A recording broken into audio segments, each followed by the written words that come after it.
Hello and welcome to Plus Sports on Plus TV Africa. My name is Mikhail Tinubu. As always, I'd like to welcome you on the show to delve into some relevant topics surrounding the world of sports. As my producer and directors tend to say, let's make history. And today, I'm joined on the show by David Adeduro, CEO of Kingsport Football Club right here in Lagos. It's been a long time coming. We've wanted to discuss this topic, but we needed to get our eggs in a row. And luckily, we're ready now. Just like you, one of my first questions to you will be, as the head, the proprietor, the CEO, the captain of the ship for Kingsport, what necessary things were what things were necessary to get into place before you started the club?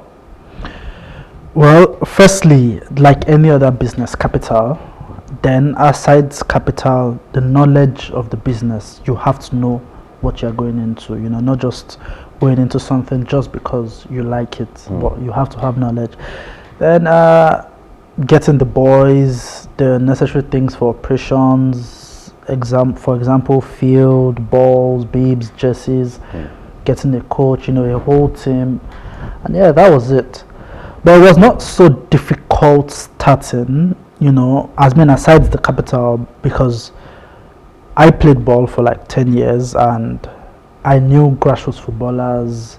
My partner was in the business for a while before I decided I wanted to, have a club, and it was not very difficult. Getting a coach was one of the easiest things about the club. One of the easiest. But even though now your club is an amateur club. Yes. For ages ranging from 15 to 20 or so? Yeah, 21, 22 max. 22 max. Now these are the kinds of youngsters who would hope that if they impress at your club, other clubs, professional clubs, will come in and take them up. So your club is as you call it, grassroots, the bedrock of developing football talent in Nigeria. Yes. Many clubs are like yours. Tell me, how old is Kingsport? It's 3 years, over 3 years now. 3 years. In any business, as they say, most startups fail under a year, and yours has been going 3 years. And usually, a business of any sort doesn't really start to generate profit until it reaches the 5-year mark. Yes. You're in the 3-year period now. How do you find that how do you find the business of running a club to be going so far? Do you believe you will make it to that 5-year mark? Of course, it's capital consuming. It's not easy, It's expensive to run a club, given that you take different people from different states, bring them into a house. You have to cater for them, cater for their needs, and all that. But we've had some sort of progress. We've had players travel, and it's I'll not say it's a miracle, but it's usually not that easy. Like in the space of 1-2 years, you have 1, 2, 3 players travel out of Nigeria, and it's usually not that easy. But thankfully, we've had that, and the club is still going. So yeah. So the fact is, when it comes to running any business, starting up or setting up any business, and football club is no different. There have to be regulatory requirements that you must meet, hoops you must jump through. The registration process, how was that for you? What are the necessary requirements for you to register a football club in Lagos and to compete, maybe even nationally? Okay, first, when you want to start the club, you don't need maybe any certificate. You can just gather boys, but at some point when you need to start making sales of players, you need to register your club with the FA. For instance, we are registered under Lagos State FA, and the club is in Surulere, so we are registered under the Surulere division of the Lagos State FA. You will be registered under FIFA TMS. You will be registered What is TMS? Sorry. FIFA Connect, transfer market, Okay. this thing. So when you have to sell a player abroad, the player has to go through FIFA TMS. He must be registered on FIFA TMS Okay. to, be able to travel. It has to be on record. FIFA has to have, like, even from the grassroots to the professional, this thing, every transfer, everything is on record. Yeah. All right. Now, in the event, of course, it's probably understandable for a 21, 22-year-old who's about to leave the club to join, whether another national team or an international one for that matter. It is understandable. These are adults. They can make decisions for themselves. They are effectively being employed by you. And when the whole process of visa registration, visa applications and all the likes, you're standing in as sort of a guardian, an employee, able to give a reference and say this is why they want to travel and go to join another club. Of course, the other club on the other side is also writing an invitation letter demonstrating that they are the ones who are taking up responsibility for this athlete. But when we're talking about a 15-year-old player, potential talent, that someone has seen and decided this is a prodigy, we need to get him in as early as possible. A 15, 16-year-old player, do you find any differences in the difficulty level of going through that transfer process? Not really. I mean, I would try to itemize it a bit and be as fast as possible. I'll start with embassies already know the football business. They know what it requires and all that.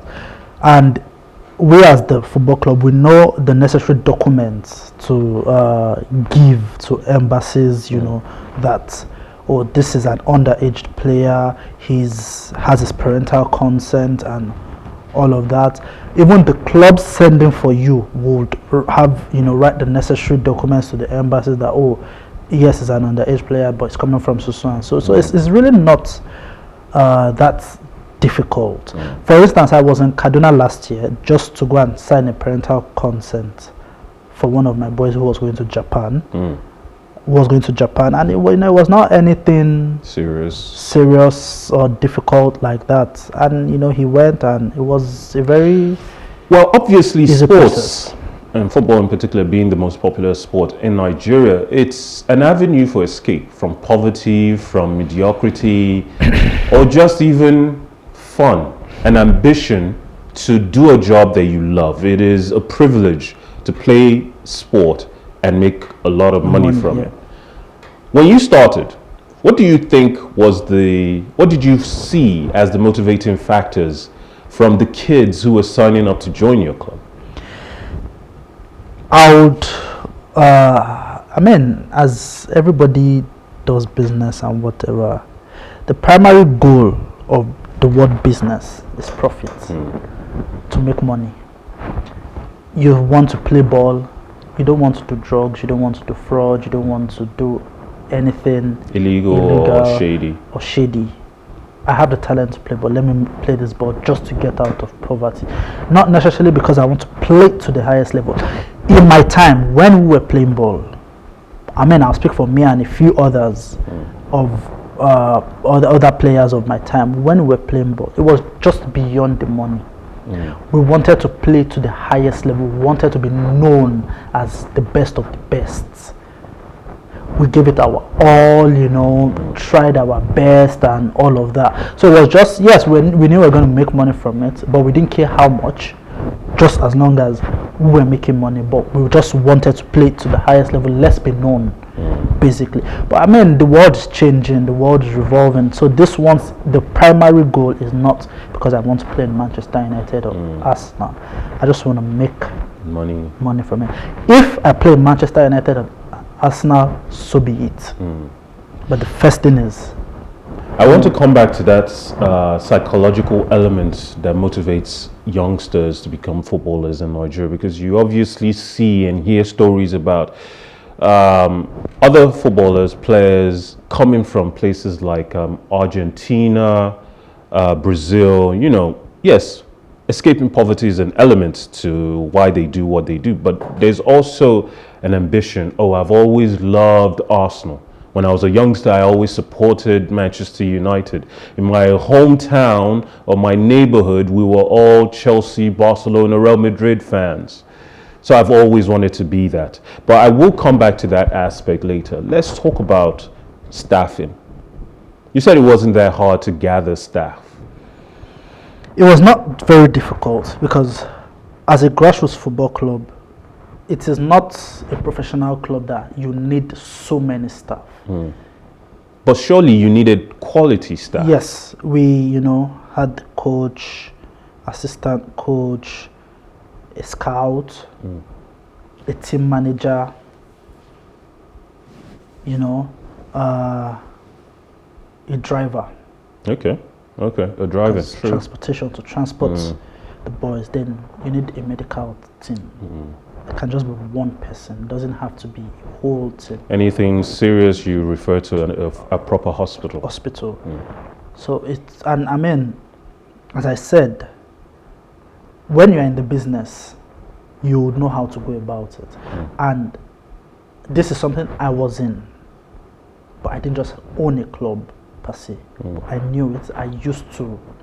So, being someone with a history, this wasn't just about money for you. Well, yes, any business, you want to make profit, but this was a childhood passion. Yes. You wanted to still stay around the world of football. Yes. But when you started, did you have to roll up your sleeves and actually get into the business of educating, coaching even some of the youngsters? Because there's one thing too, you say you didn't need a big staff, a minimal staff was enough. But you had to go through interview processes to find the very best fit for you. Now, obviously, I assume, given that you were just starting out, the very best didn't apply for the job, but you still had to find the next best. But in doing so, you probably didn't, because you have to direct resources to various areas of the whole initiation of the business. So some places you have to sacrifice, other places you put a little bit more, and the places where you need a little bit more manpower, like coaching, did you have to roll up your sleeves to get involved in that as well? At the beginning, no. But currently, and I mean from, let me say late last year or mid last year, up until now, I had to take up responsibility for that. I had to, you know what, I'm going to do this myself. These coaches are not giving me what I want. So aside, coaching them, aside just play ball, and I still teach them as younger brothers, as, siblings, as my children. I direct them, I try my best on that aspect. But yeah, I'm currently doing that. Okay. So have you learned more in the business of coaching than you did in the business of playing when you were younger? About the sport, because obviously it's a different animal. Yeah, not every great footballer makes a great coach. So I think this is how it is, or this is why I would say, I'll call it, is a balance. As a footballer, I played as a goalkeeper. Okay. I'm the last man on the field. Which also gave you a different perspective of the game. I will always watch. I literally used to watch the game from afar from another perspective than those on the field. I would analyze the game. I would read the game. Halftime, I'll tell them, do you know they are playing like this? We can actually play like this. Okay, I remember one game. The guy playing central defense was not very tall, and the attacker playing against us was very tall. And I noticed my central defender was always in front of the attacker. And at halftime, I called him. I said, you know what? Don't stay in front of him. Stay at his back. You are faster than him. He might be taller, but at every point, if he has to gain the ball before you, he will gain it and have to turn and face you. But staying behind him, or rather in front of him, any lofted kick will beat you, and it meets him first. So always stay at his back. So in case he beats him, even if he beats you, you can just run. So I've always analyzed the game from a different point of view. This is interesting because you see, in football, yes, there are 11 players on the pitch, And yes, there's usually one coach, one captain, one vice captain. But there is always room for leaders Yes. in the squad. And it's broken down into basically three aspects, three sectors. Yes. The attack, the midfield, the defense. And of course, the goalkeeper is considered a part of the defensive yes. line. Now, we've all watched football. We all see the instructions always coming from the goalkeeper to marshal his defensive line.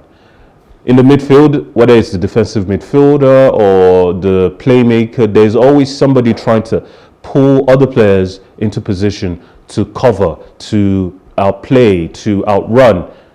And in attack is usually the striker, because he's leading the line and he's seen the vulnerabilities in the opposition's defense. What is interesting to me is that, given your perspective of the game as a player, you didn't choose to go straight into coaching, which is what a lot of ex-footballers tend to do. But you chose the higher responsibility, the higher ambition of owning a football club. And I mean, you can't control every aspect of it, but you still wanted to have more control than a coach, a goalkeeper, a captain. So what motivated that level of ambition as opposed to simply trying to be a coach? The number one thing was profit making, to be honest. So this is how I used to look at my life.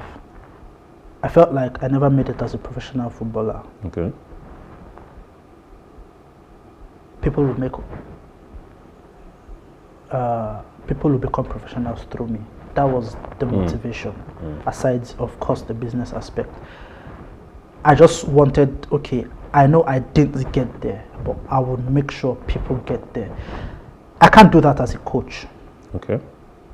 Because I'm not in control. And the only way to do that is owning a club, bringing people and trying your best to send them out. But don't you think that players tend to remember fondly the impact that coaches make on their lives and their professions, more so than a club owner? I would say in my club, the way the club is structured, and because I played ball and I understand player-coach relationship, player-manager relationship and all that, I would say I have had more impact on the players than even the coaches.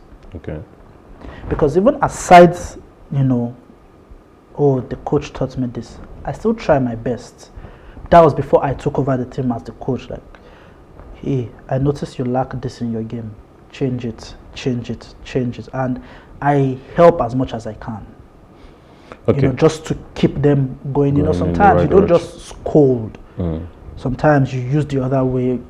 You be soft-spoken. You let them know that, okay, this is the reason why I say you should do it like this, because if you don't do it like this, this will be the outcome. So I feel like I was very good in that aspect, and just trying to bring the boys together. So I would say, yeah, for Kingsport, I would say I've had more impact on them than any coach we've employed. So would you advise this model works because it's an amateur club. Yes. But would you advise other amateur club owners to take up the same kind of intimate relationship and responsibility in the course of running their club? Maybe joining the coaching staff or actually taking over the head coach's job, if they are competent enough to do so. It doesn't work for everybody.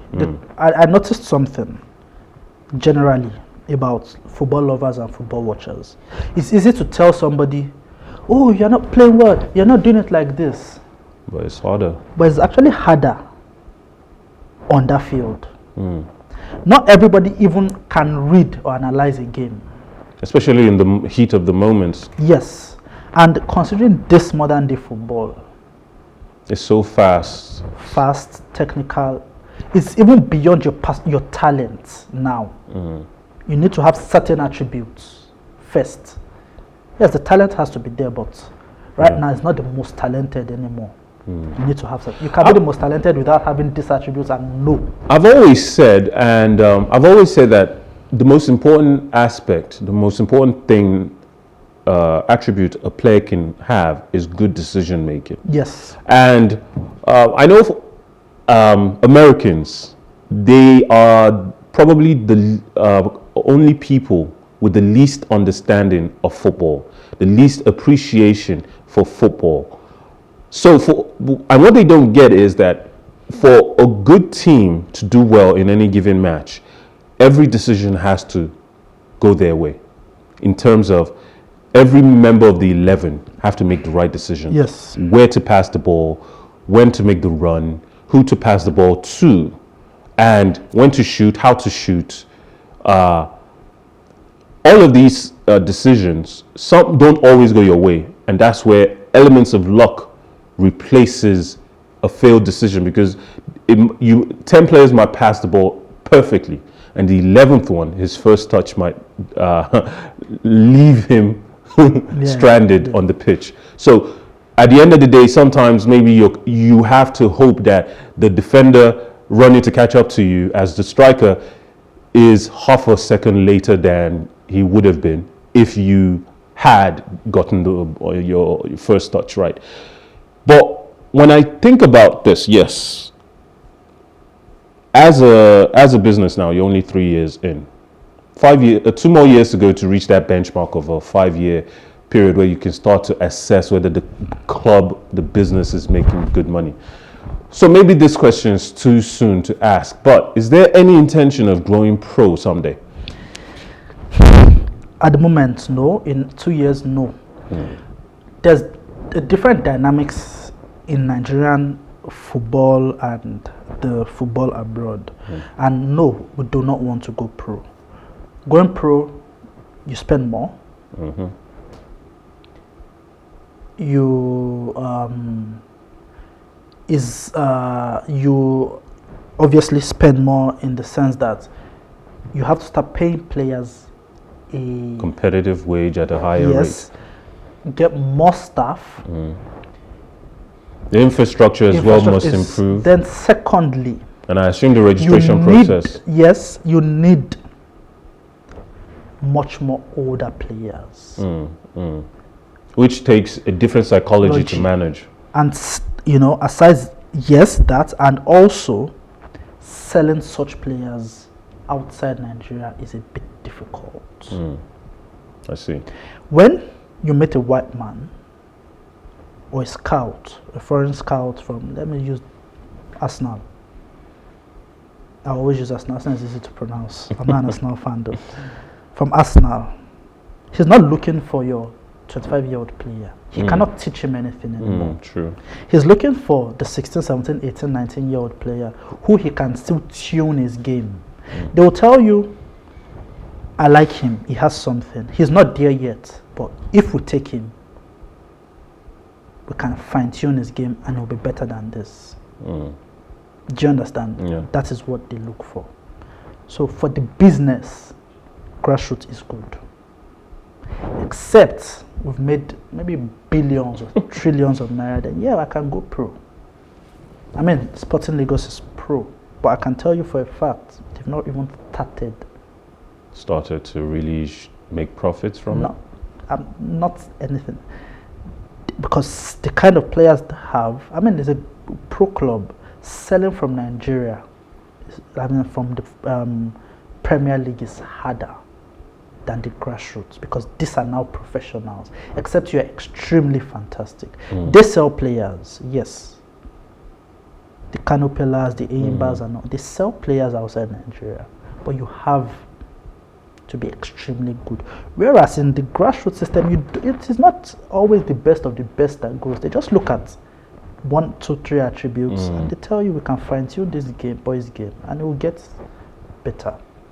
Well, speaking of scouting, obviously at your level, you're not spending, I assume you're not spending a lot of money to bring in players, to buy players. No. So it comes down to recruiting talent for free. Yes. How much effort is put into your scouting department? Do you get players from Kano State, for example? Yes. Do you get players even coming from outside Nigeria to join the club, or is that still something you're working towards? Okay, I'll say 50% of my players are not from Lagos. They don't live in Lagos. Wow. Okay. I have from Kano, I have from Kaduna, I have from Kebbi, I have from Port Harcourt, I have from Owerri, I have from Abuja. Okay. Do you understand? Yeah. I currently have a boy who came from Canada. Okay. But there's one thing we use to keep them, and that is where I would say, we try our best. Stipends, maybe after every week. It is not on contract, it's not on paper. It's a consideration. You have to be reasonable, and when you're doing things, considerate. Okay, everybody, you're taking 5,000 this week. You win a match. I'm happy you won the match. Okay, I give you people 100,000 because you won this match. I remember 2 years ago, they won a competition. I was not in Nigeria at the time. And I told the captain, I said, if you win, I'm giving you 300,000. They won it. And I told them on the group, our group chat, how happy I was, and I gave them 300,000. After that competition, I can tell you about 5 to 10 more boys joined the team. Wow. Because they heard the positive. Do you understand? Sometimes the boys come, not everybody does it. It's just what we do. Oh, my phone is bad. I don't have a phone. Okay, I have a small phone somewhere. Okay, how much is the phone? 50,000. Okay, go and buy the phone. Do you understand? Yeah. I don't have boots. Oh, I'm not feeling good. Oh, I want to do this. How much is it? Not every time, but from time to time, just to let them understand that. It seems like a considerable weight to be carrying, That's given that it's not even time. It's not even contractual. No. But from time to time. Why? Because the truth is, as I said, sometimes you just have to be reasonable in life. Understand that 95% of these boys are coming from less than privileged. The best you can do is help when you can, if it is convenient. All right, that brings me to my next question. We are always talking in this country about getting the very best young talent into the national team, but clubs like yours are the factory where such talents start from. How much support have you found to be available to you from, say, the Lagos State government, the FA, in order to promote and ensure that there is the very best talent growing from your factory, growing from your clubs like yours, that can therefore one day be part of the under-19, under-21, and even the main national team? So the truth is this. The FA can't do much. Reason being that in the under-17s and under-20s, especially the under-17s, they bring grassroots players from all over. I've had about 5 of my boys go to under-17, but they didn't just make it to the national team. I've had a boy that he has made it to the final 23, and that was the year them Osime, I think Nwakali, them won their under-17 World Cup. The year after them in DD. Okay. He was dropped by MRI scan, and he had made it. So, it's the FA can't do more. They throw an open screening. Oh, under-17 camp is open. Come, and your football speaks for you. For the under-20s, yes, sometimes if maybe you're a pro side in Nigeria, for instance, let me use like Sporting Lagos, for instance. Yes, is because this is not a professional side. You can take your player to under-20, being the under-20 is still more advanced. They are now adults than the under-17s. I can take I took 2 of my players to under-20 last year. Okay. But obviously we didn't qualify for anything. The under-20s didn't.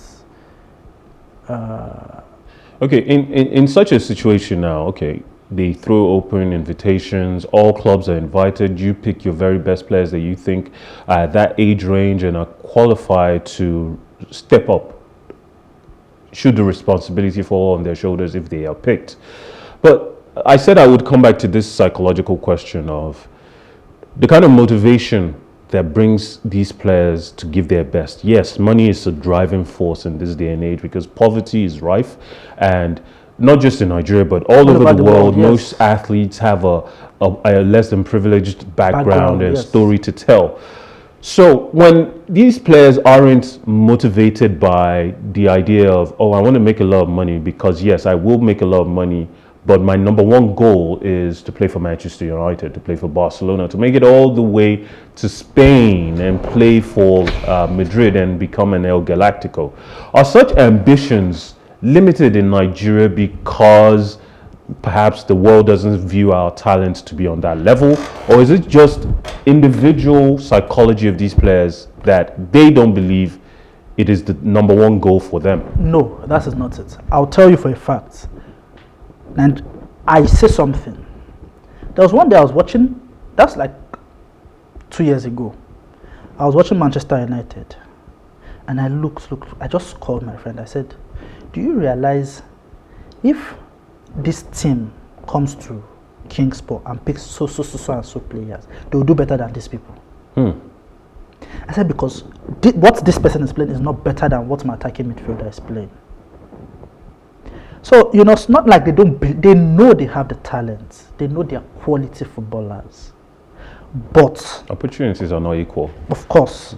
Secondly, yeah, I mean, I want to get out of poverty. There was a day I told some of them something. You know, we just went to the camp, having a discussion.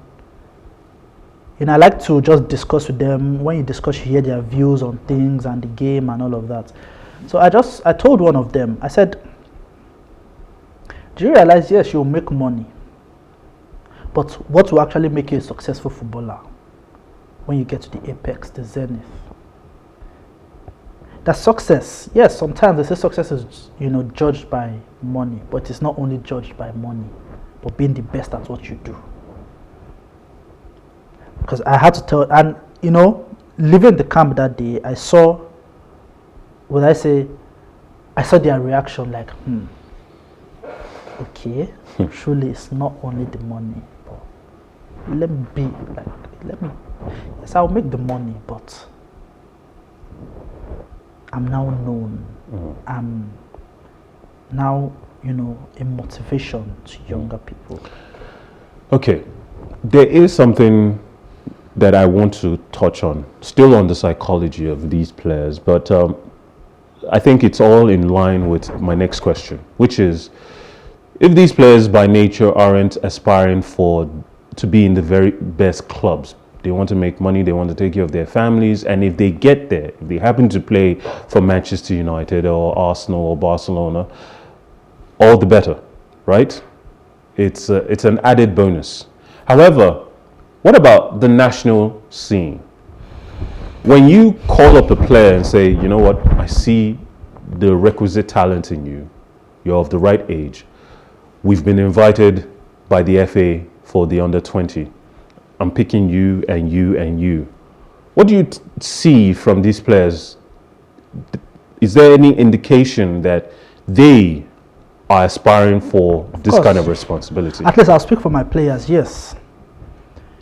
So the passion to represent the nation is very much one of them there. told me, I think last year, like, he can't wait to wear the green jersey, that if we can get away to take him to the under-20, you know, because he's 18 and very talented attacking midfielder. Literally the most talented I've seen in Nigeria. Not because he's my player. I said, why not? Sure. He said, he just wants to. You know. So, aside, you know, as I said, aside just educating them on football or past like this, you know, you still have to educate them generally on life, about life and all that. So, it's something I know I do, and I'll say, yeah, most of them, they want to make, everybody wants to make money, but they want to be at the highest also. Do you consider any, or do you have any facilities or even just one-on-one conversations with these players about what to expect should they get picked by a scout from Manchester United? How to cope with that change of environment, and potentially how to deal with the kind of pressure and even fame that comes from succeeding in such an environment? Of course, with all these things are already like in place.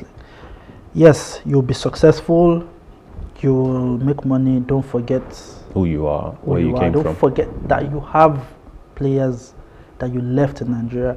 Don't let this you're not going to play this no more than 10-15 years. And after that, what happens? Don't let that those few years make you feel like you've made it for life. You can go from playing 15 years and be the richest to going back to penury in just 2 years. If you are not careful, you have to know what you are doing. Yes, you'll misbehave 1 or 2 times, which is normal. But always just keep your head in the game. Have you ever had to cope with trying to motivate a player who has suffered a major injury that may keep him out for months or even a full season? So you have to get him to understand that there is still room for him to come back and still achieve his dreams. If you have a club, you must do that. But what about the players? Because you've just talked about the 10 to 15 year window. Obviously, even that is not guaranteed for every player. Look at someone like Eden Hazard. He looked like a player that was destined for a Ballon d'Or. And yet, at 30, it looked like his career was over. Whether it was poor living, all these players, how do you prepare them? Do you put any effort into preparing them for the possibility that one bad injury could end their career, one bad misadventure could completely derail everything they have built? This I think that's why I said, for us, yes, we want to make profit, but it is beyond that. You know, I would always use myself as an example to them, like, oh, these were the things that, or these were the factors that probably did not make me become a professional. If you can avoid these things, yes, at the end of the day, still grace, luck, and we don't have the opportunity like the Maguires and the likes have, but just in case you get there, these are the things you can avoid. And number one thing I tell them, women, I said, because right now I'm sure you're looking at your Instagram and your Twitters and seeing fine girls, and the moment you just have more small money, you're going to look for those girls. I said, yes, you will enjoy it, but at some point those people can still ruin you. Yes. I told one of them one day, I said, I know you have a girlfriend. I said, the day you sign your first contract, it will be in the contract, I'm not going to leave this girl because she has been with you when you were nothing. Not now, you will now make it tomorrow. You will now come and leave. It will be your, like I joke about it too. So it will be your contract that this is my girlfriend, so name. I will never leave her. If I ever leave her, I'll do so. She should take so and so. Yeah, no, because the truth is, and it is not even a Nigerian thing. It's a global thing.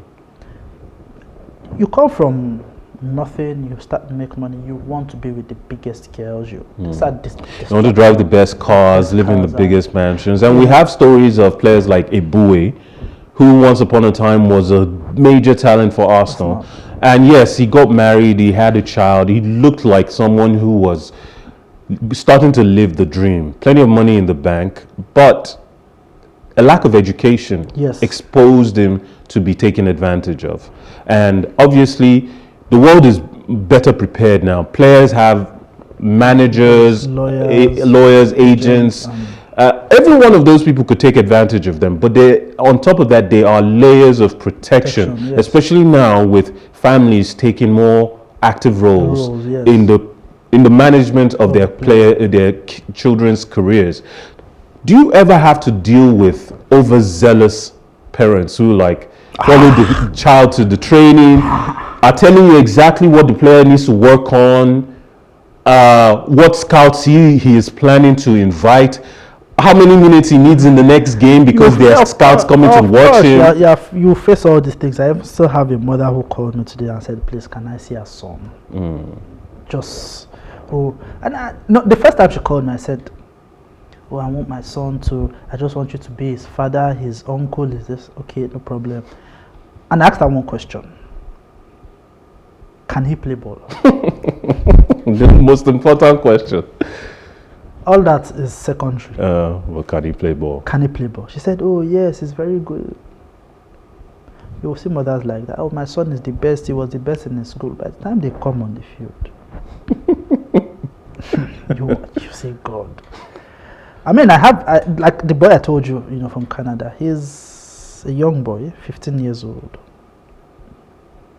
I mean, he's very hardworking. I give it to him. He'll get there.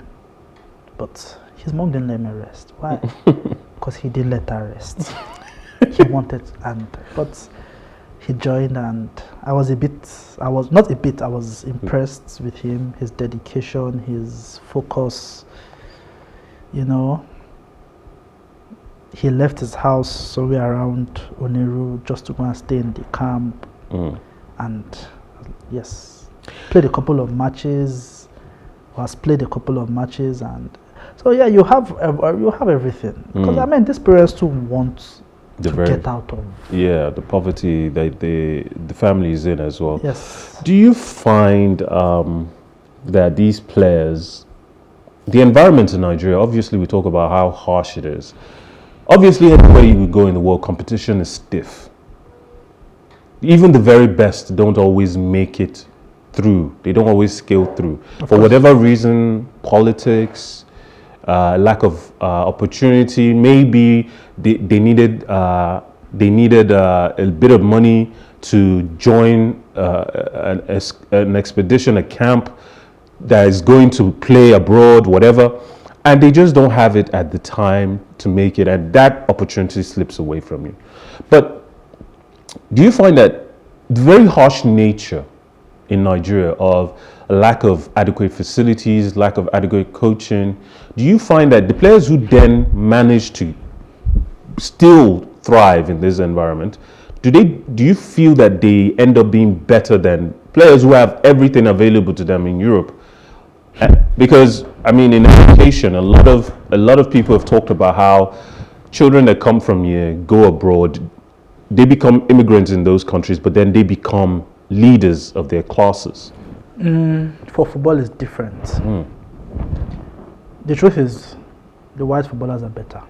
And I'll not say talent-wise, I'll say technically. Because they're better prepared. Yes. From the age of 6, 7, 8, you are being coached by a licensed coach. At the age of 6, 7, 8, 9, 10 here, you don't even know you want to play ball. Then you're playing street football. Then you play street football till you're done with secondary school at 15, 16. Then people tell you, you sabi play ball, go join club now if you make them. Then you join a club. You now start learning what the 6-year-old has learned already. The 7-year-olds have learned. And your nutrition is definitely not on their level On yet. their level. And you're now 16. 10 years difference. By the time they are 16, it is what a 25-year-old Nigerian is playing, the 16-year-old is playing there. Yes, there will still be that inexperience and the show of being a young boy. I have a boy in my club. This boy is, I think, 16. And the first day I saw him play, if Nigeria was, better organized country, from the first day I saw that boy play, I'll make sure that boy leaves my club to go to a better club. Because this all seems like it captures perfectly the number one reason why back in the day players forged their ages to such a degree, so much so that a 25-year-old you find out later is already 30, 32. But the clubs over there think they've found a player who's at the peak of his powers, not realizing that it took him till he was about 30 to catch up to players who are 25. Therefore, his age has to be lowered in order to justify him playing with them. But unfortunately, we've run out of time. We will still keep talking about this. I hope that the next time you come, we can pick up part 2 of this discussion. I want to touch on partnerships with foreign clubs, feeder clubs, potential for local-based clubs to get themselves into positions where they are partnered with bigger clubs, not just to supply talent, but also to bring talent to educate the youngsters in Nigeria. Thank you so much, Thank you, Mikhail. David. It's always a pleasure having you, and this particularly is within your wheelhouse, and it's been a long time coming. Hopefully we'll pick up again next time. No problem. Thank you very much. To everyone at home or at work, you've been watching Plus Sports on Plus TV Africa. The topic was what it takes to run a football club in Nigeria, and as I have mentioned, David Adeduro has been my guest on the show today. Remember, life is never boring with some sports. As always, have a wonderful evening.